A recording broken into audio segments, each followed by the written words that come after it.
Hi everybody, welcome to this video, and today we're going to talk about limits and continuity. So what is continuity? Well, continuity is a function where the line doesn't stop. Okay, so oops. So continuity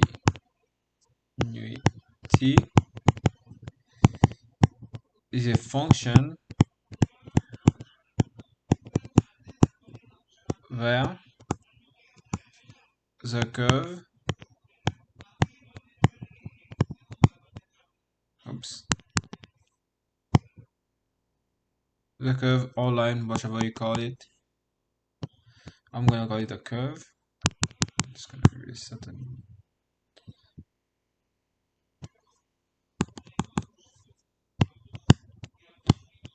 Doesn't stop.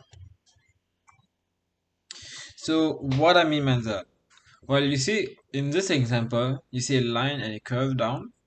So the limit, the line you see is a linear function, whereas it continues and stop at x equal to a. So let's call it y1, and this is called the y2.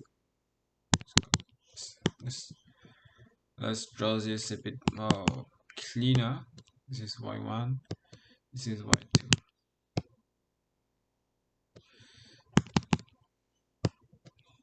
Okay, so my y1 stop at a. My y2 stop at a. Okay, this is an example where the function is not continuous. So we'll we'll define how to see how we'll define how to see if a function is continuous or not. So I'm just gonna give you an example of a continuous function before we continue. Okay, this is a continuous function. This is continuous because it continues and never stop. Oops.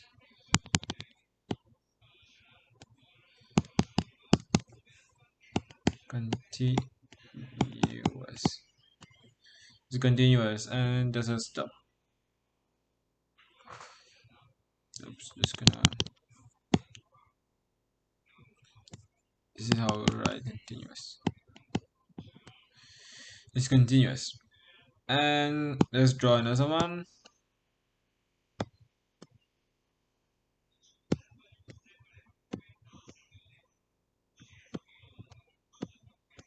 This is not continuous.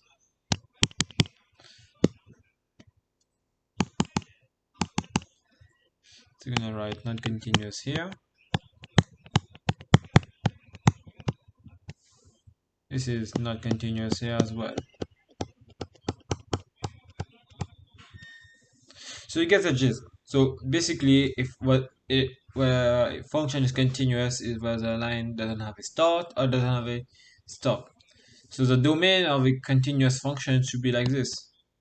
Oops. Okay, let's erase everything.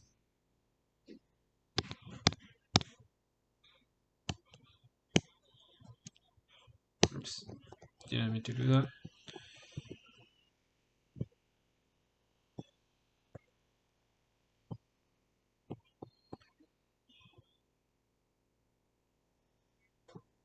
Let's just erase that very quick.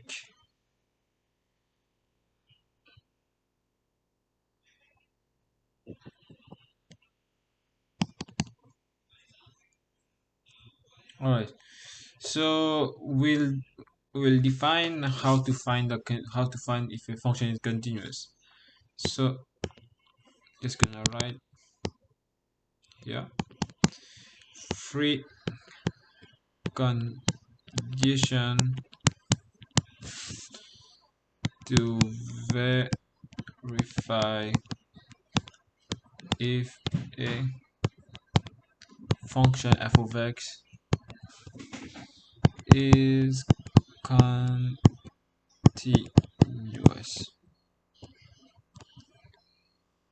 So the first condition is the limit must exist. So the way we're going to write this is limit as x approach. Oops. Just gonna write it. Limit x approach a equal to L. And this is a condition for the limit to exist. So basically, limit x approach a from the first condition, just gonna write it here.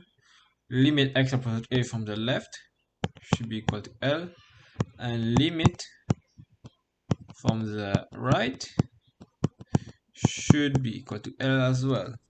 So that's our first condition. Our second condition is this is f of x here. This is my f of x. Forgot to write this.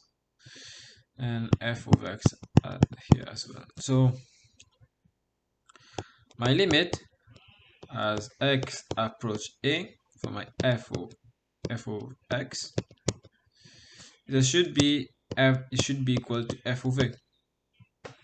Okay, this is my condition for my limit to exist. And you remember, this is not the same thing for this function right here. Okay, so you may have something like this. Remember last video we have like a function like this. However, when you go here, it shouldn't be 2 and undefined. If my function is undefined at any x I picked up, the limit is not continuous. All right.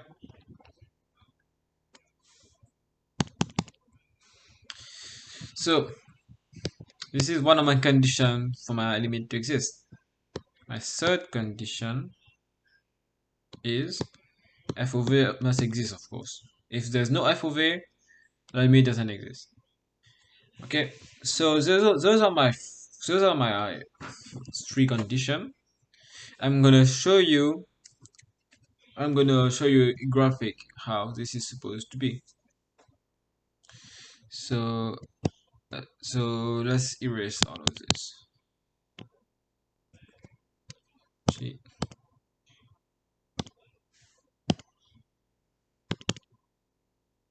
All right, so let's go. So let's draw. Oops. Okay, let's draw a graph. So let's see. Let's do a function like this. And oops, just make it more bigger. Okay.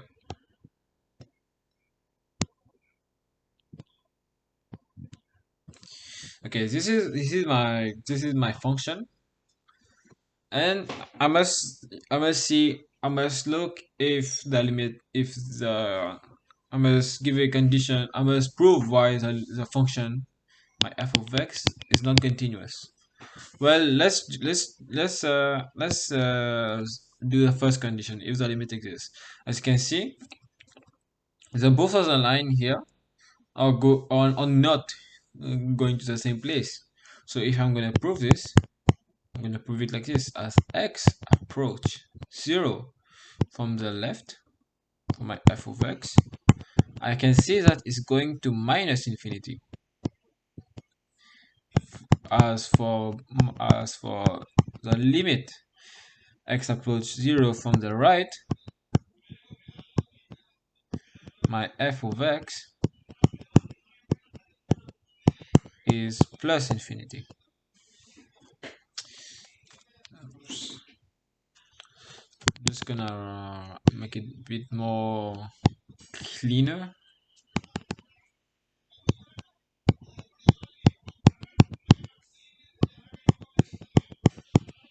So that's about my conditions. This is about my first condition.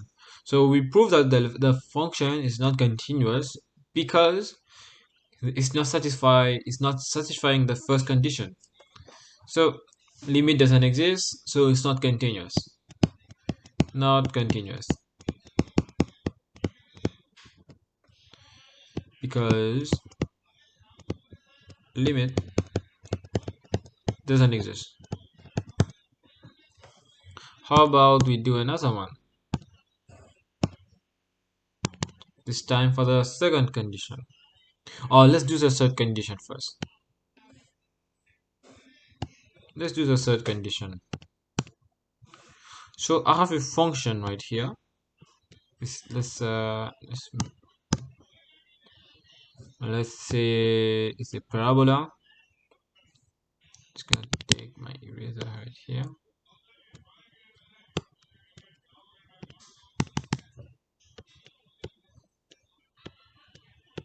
And do something like this.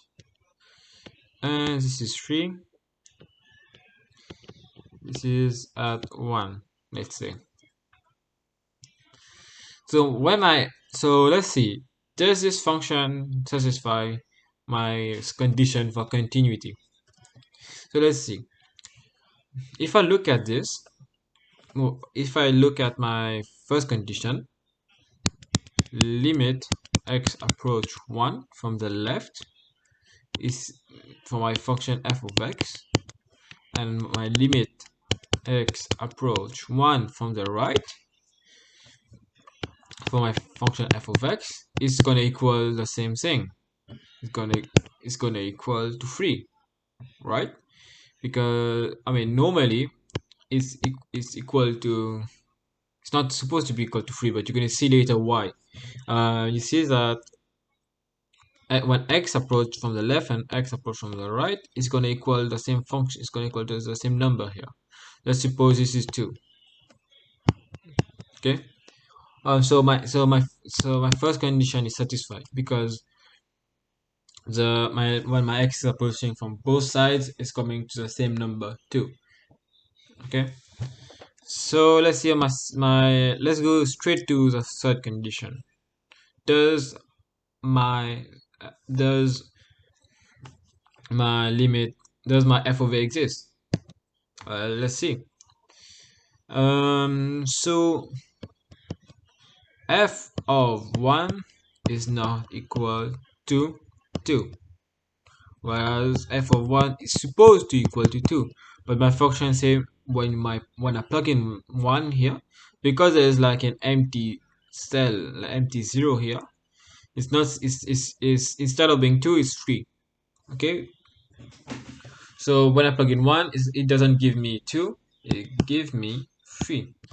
So if I want to graph this, it's gonna be like something like this. It's gonna be something like 2 to the power of x to the power of 2 plus like 2.1 or something. Whereas for n for x is for x not equal to 2. Whereas 3 when x is equal to 2.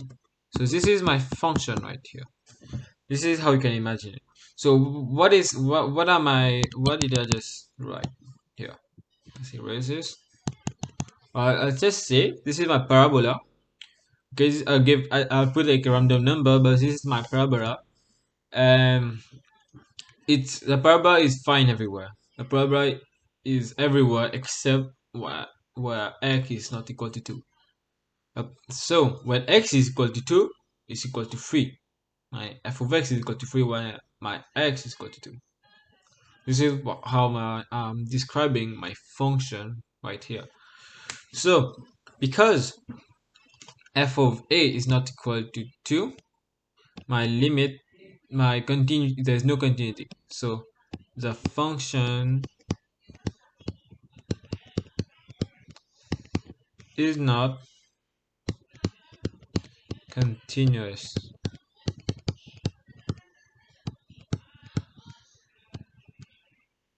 Sorry for my writing here.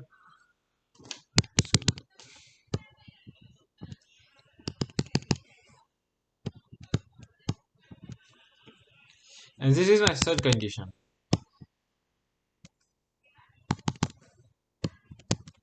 This is my third condition. And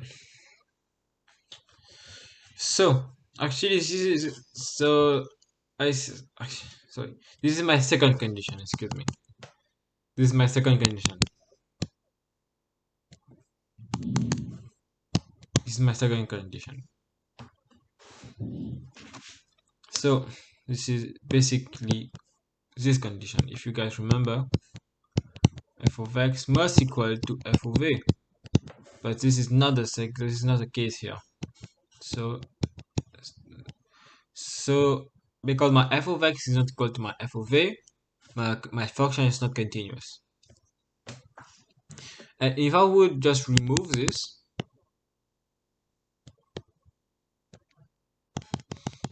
if I would remove this the 3 here, this would be where this would be for my third condition. Okay, this would be my third condition where f of a doesn't exist, so it's not continuous. All right, so let's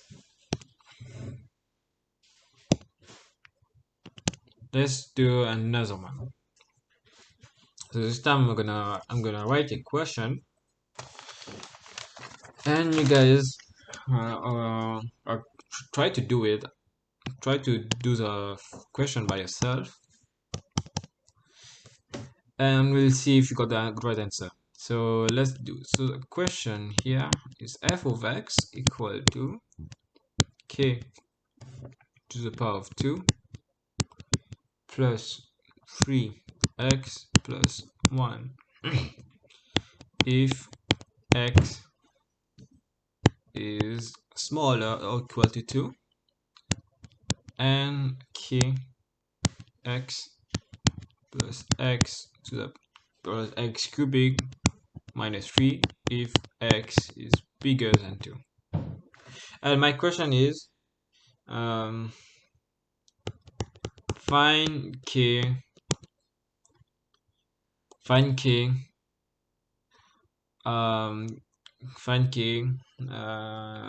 where my function f of x is continuous at x equal to 2. So guys, take a minute, try to do it on your own and see if you got the right answer. So let's do this. So let's see my first condition. Limit x approach, there's a 2 here, 2. I want my function to exist. So let's start by the left first. So x to the k x. Oops, let's just. So this is my k x square plus 3x plus 1. This should equal to my limit x approaching 2. This is from the left here. This is from the right.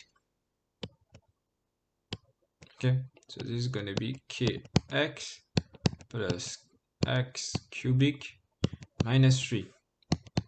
So let's remove the limits for a second because this is all about mathematics now.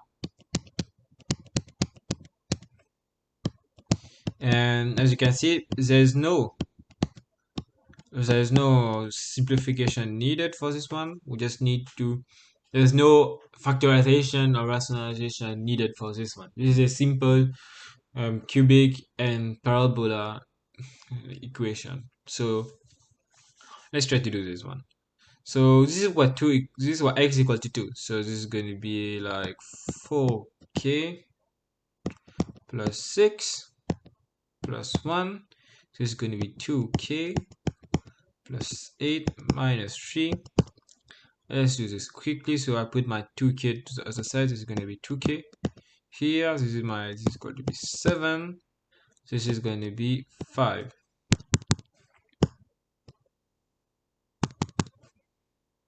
Okay, so what I basically did is I put my 2k to the other side here, and it simplifies this and this.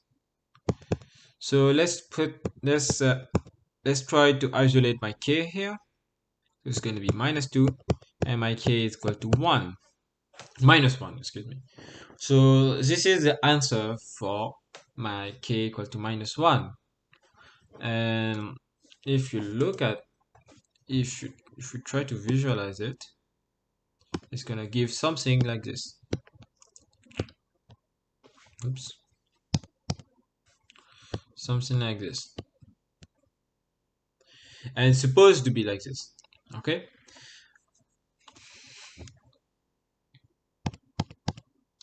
So this is for my, so this is my part A. So let's do part. Let's just check something here. Okay. So let's just do part B. So my part B, you guys should take a second to pause the video and try to do it on your own. So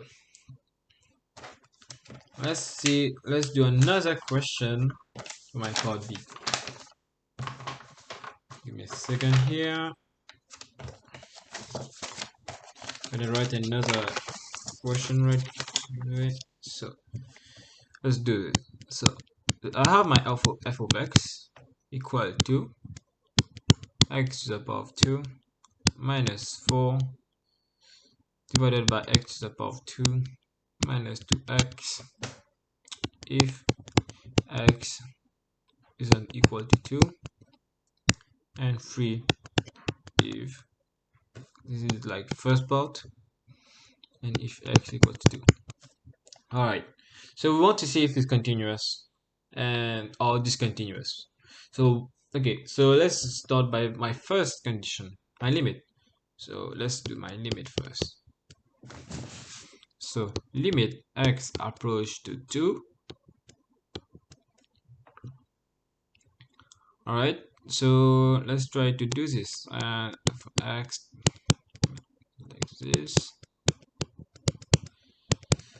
Okay, so let's try to simplify this. I expand my numerator. It's supposed to be 2 here.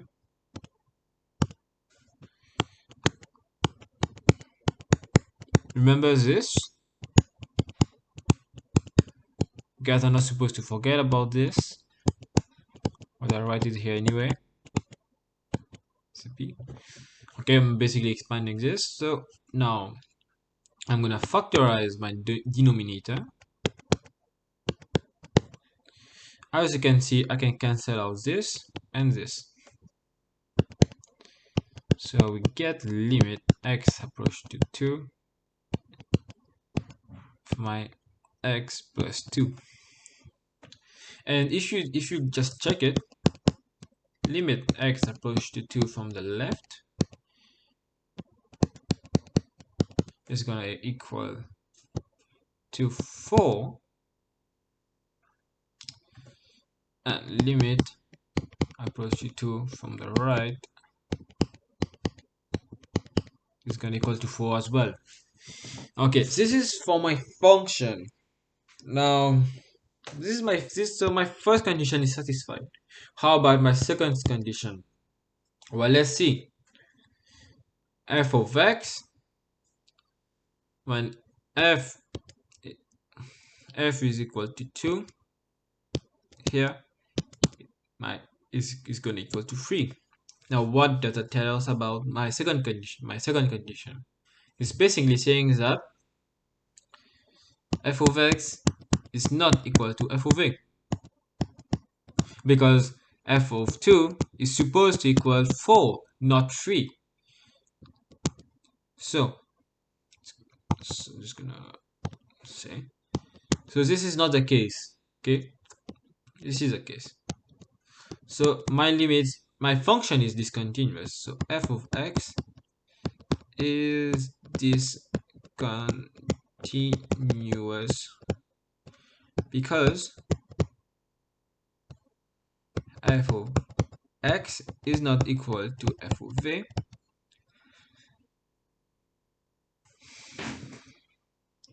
and that's what you just need to write. Okay, so this is for part B. And now let's do, just gonna check. Now let's do another one.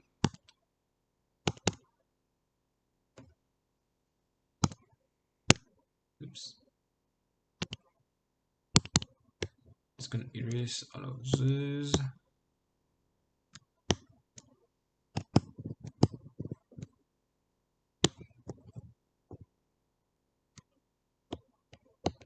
Oops.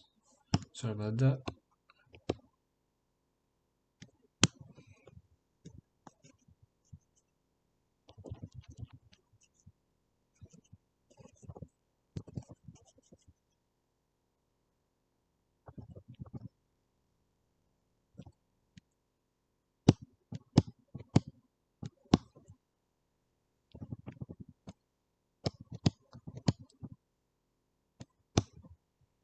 Okay.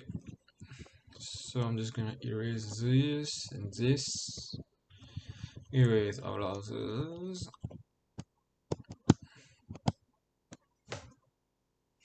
And just do this for now. Alright, let's do the same function. Nothing has changed here except for the question itself.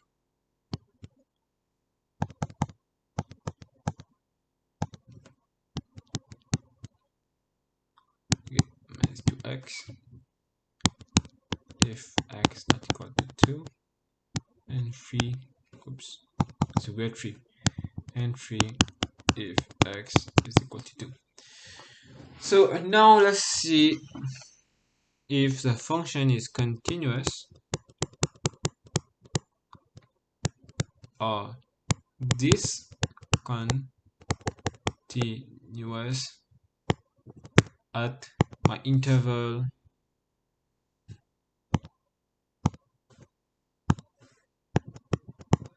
2, 4 and 1 and minus 1 and 1. Alright, now let's see. So the first thing I recommend you guys to do when you got an interval is to get the domain of my function.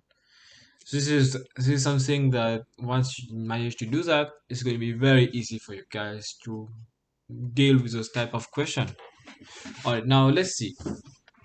Okay, so I want to find the domain. So we must find all the zeros or find the where my denominator is not equal to 0, because if my 0 here and then the x here is going to equal to infinity. Okay, so we want to see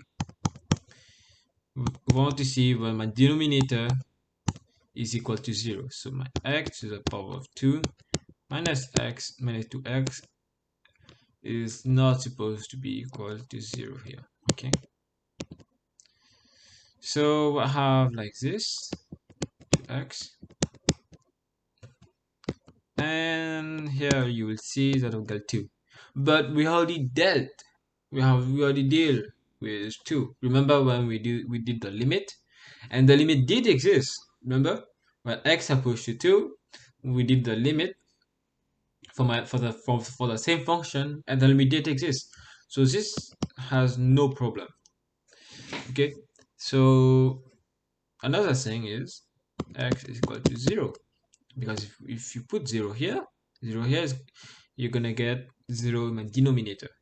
Okay, so well, if we put 0 here, it's going to be indeterminate. Okay, if I just plug in 0, 0 minus 4, you get minus 4, and it's gonna be divided by 0. Okay, so I take it back, it's not indeterminate, it's infinity. And the thing you want to see, if you want to get the domain of a function where there's 0 here. So the first thing you're gonna do is take the limit x approach 0 from the left and from the right. So let's do from the right, or the left, I mean. So x minus x to the power of 2 minus 4 divided by x to the power of 2 minus 2x. Okay. So, alright. So I'm just gonna remind you guys, I'm just taking all of the possibilities where my denominator is equal to 0. Then I'm taking the limit of those possibilities to find out to get my domain, and you get to see why. So let's evaluate this limit. X approach minus 0 from the left. So just expand this. Just do this real quick because I already dealt with that. So this is going to be limit x approach 0 from the left. Oops.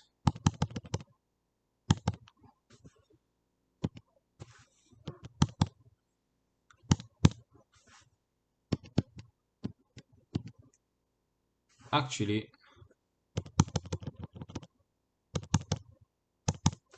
let's just write it here.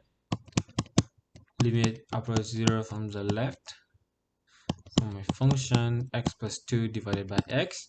It's going to be the same thing for the other side.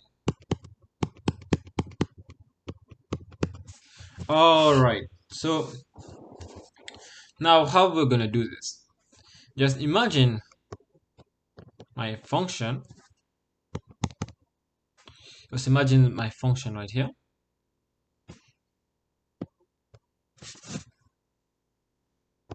All right. So okay. So this is like my x is coming from the left. This is my x coming from the right. All right. So let's see if my x is approaching from the right. So it's going to be a negative number, right? So any negative close to 0. Okay, so when I'm talking close to 0 is going to be minus 0.111, minus 0.222, because remember, it's approaching 0, okay? So it should be close to 0. So any negative number close to 0, you're going to see this is going to be positive, okay? You're gonna get a number positive in your numerator. And any negative number in my denominator is going to be negative here. Okay, so you're going to get a negative infinity, because you're going to see my limit, my function is coming and going down, never touching 0. Okay, and this is going to give you minus infinity, because x is, because you're going to see, you can use a calculator to check. Okay, so you see where you see the 2 here, it is actually just making the number positive in my numerator, because if you take minus 0.1 plus 2, it's going to give you a positive number, whereas you take a minus 0.1 in my denominator is going to be negative. So positive divided by negative is going to give me negative. And let's do for the right, where my x approach 0 from the right. Alright, so let's do this. So while it's approaching from right, you have a positive number. Okay, so my x is positive, and I have an addition, so this is going to be positive, and this is going to be positive as well. Okay, so you have a positive infinity. So this is going to give you a function like this. Again, so this is basically how you find the domain. You see, the way I graph my function here, this is basically my vertical asymptote. Okay, my 0 is my vertical asymptote.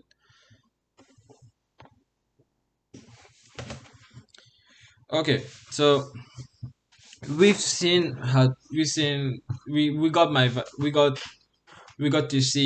got to graph my function right here. So let's try to find the domain here. So my domain is basically from negative infinity to 0 and 0 to positive infinity. And this is how you find your domain for any type of function. You can use this for any type of function. Okay, so you find all of your x's, you find all the possibilities where your denominator is equal to 0, and you use those to and you use a limit. Okay, evaluate the limit for all the possibilities. Well, I already did for my x is equal to 2. X is equal to 2, and my limit does exist, so I don't have to worry about this. Okay, and where I got my x is equal to 0, I try to evaluate it from the left and from the right. Okay, this is not something easy to grasp. Okay, for beginners who are trying to evaluate the limit, use your calculator. I highly recommend it. Use a calculator, use Desmos, experiment with different kind of functions. You're gonna see when the numerator is going positive and my denominator is going negative, is going to be negative infinity. When my denominator is positive and my numerator is positive, it's going to be positive infinity. Okay, so you try to see if when my x is approaching 0, just see, is my numerator and my denominator is going to be positive and negative, or negative and positive, or positive positive, or negative negative. Yes. So let's try to.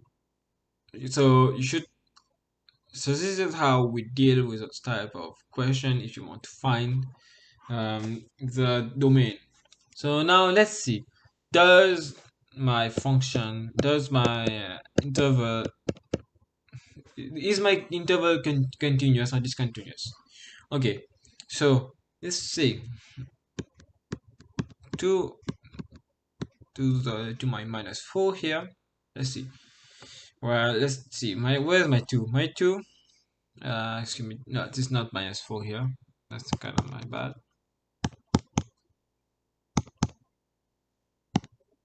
Oops. Okay. 2 and 4. Alright, so let's see. So my 2 and 4 is in my domain. Aha. And my 2 is excluded. So my limit does exist because remember, my x for the function here. Okay. If my function is equal to 2, is if my 2 was included in this interval, my limit, my interval would not be continuous, because the interval exclude my 2, my my my interval is continuous because it is in the domain.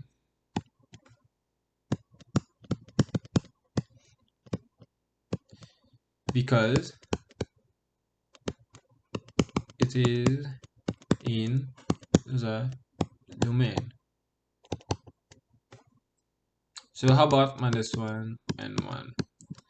Let's see. Minus 1 starts from here and goes from here.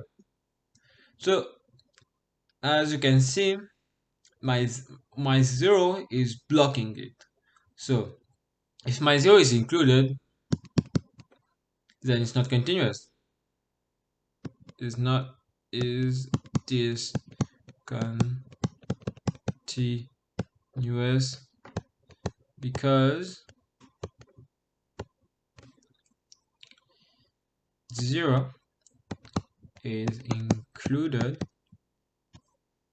and oops, and limit x approach to 0 doesn't exist. Okay, so this is how you deal with a question where it tells you, is my interval continuous or discontinuous? You find the domain. In this sort of question, you had to do you have to do the limit to find the domain. In other question, you don't have to do this, but in this type of question, you must do this. All right. So, um, so this is all about limit and continuity. In the next video, you're going to learn how to deal with this type of question where limit approach infinity. Okay, so all right, so have a great day, guys, and enjoy your day.